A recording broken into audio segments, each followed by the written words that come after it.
Well, Bob, the fog has just become part of this week. It's just part of our weather. It has. It's Actually, scary 3 days in a driving. row. 3 days in a row since Sunday, Monday, and Tuesday.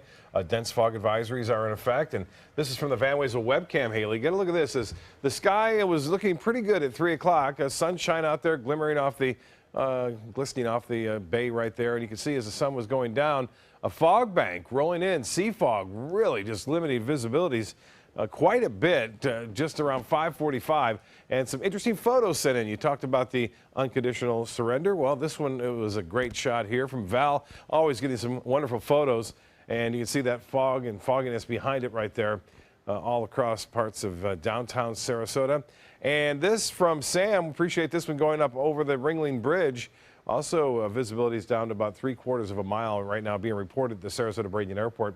You can get a look at that right now. 1/4 mile in Venice and 75 hundredths of a mile there. Actually, 3/4 of a mile at Sarasota Braden Airport. A little less than that down near Northport and Port Charlotte. It's been tough going for drivers along I-75 all the way up through the Sunshine Skyway Bridge.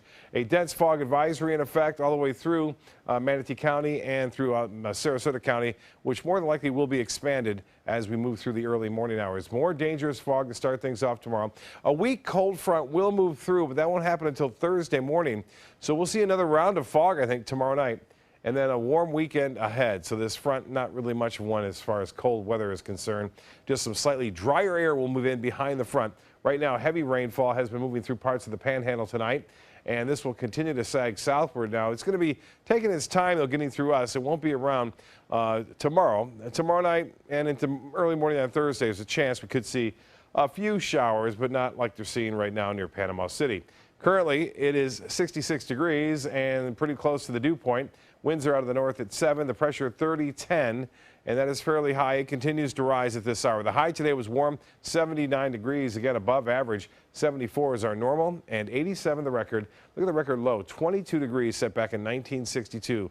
That was a cold one there. Actual low this morning, much warmer than that, 61 to start things off today. We'll be in the low 60s to start things off again on Wednesday morning. No rainfall to report. And so far for the month, we're just over a 1/4 inch above average. 67 degrees right now in Jacksonville. Same in Orlando, 10 degrees warmer in Miami and 75 in Key West. And temperatures now into the mid-60s up and down the Suncoast to upper 60s at Avon Park now at 68 degrees, 68 at Wauchula. The same in Venice and Sarasota now at 66. Bradenton, you're at 65 degrees. The forecast tomorrow, after the fog burns off, we'll see a mixture of sun and clouds throughout the day with high temperatures warming into the mid-70s. And look for those areas of fog to develop again tomorrow. Once it burns off, say after 9, 10 o'clock, it should be sunny, and then it returns tomorrow with a good chance for some sea fog, which can be rather thick at times. By Thursday morning, though, this front moves through, dries things out, and then we will see less chance for fog on Thursday night and Friday morning. In fact, we won't see any at all, I don't believe.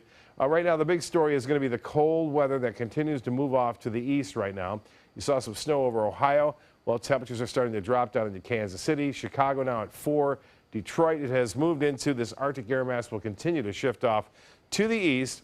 37 now in Boston, but that's soon to change tomorrow as the Arctic air continues to spill off to the east. For boaters tomorrow, biggest problem will be the fog, a light chop in the bays and inland waters, and the 7-day forecast checks in like this.